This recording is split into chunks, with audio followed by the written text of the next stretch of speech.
There's an apparent paradox in the way that the longer we've lived, the more appreciation we tend to develop for very small and rather undramatic things.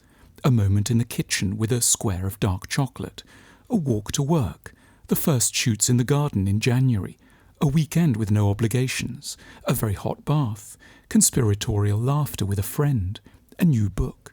These things matter more rather than less, even as our experience of the outer world and its people and places keeps increasing.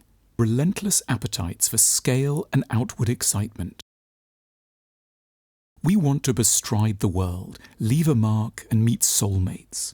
We get bored in minutes in the most majestic settings. We take the greatest mysteries in our stride. We seldom stop by the side of the road to think or look. But at some point, the direction of ambition reverses, and what tends to initiate the change is pain.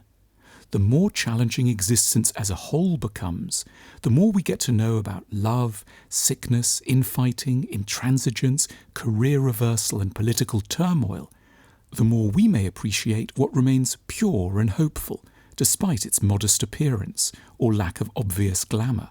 Our respect for a fig, a moment of calm, and a kind but unexciting friend is underpinned by memories of nights of crying, months lost to argument, and instances of untrammelled despair in the bathroom in the darkness.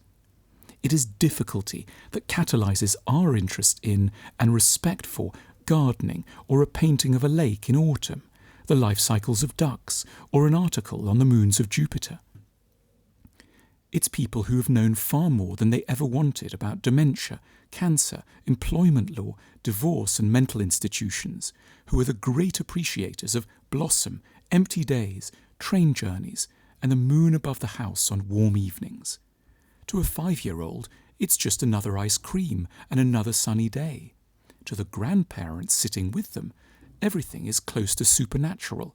The tiny fingers, the small plump body, their child who is now a parent loading up the car, the sound of a house finch somewhere in a tree. The child, if they're fortunate, has no sense of the fragility of everything and of the cruelty waiting in the wings. Who can properly delight in another scoop of vanilla and melted chocolate until they have, at best, 3 summers left? The simple wonders of the world are constantly being rediscovered. Those at the vanguard of doing so are those who first had to walk the corridors of hell.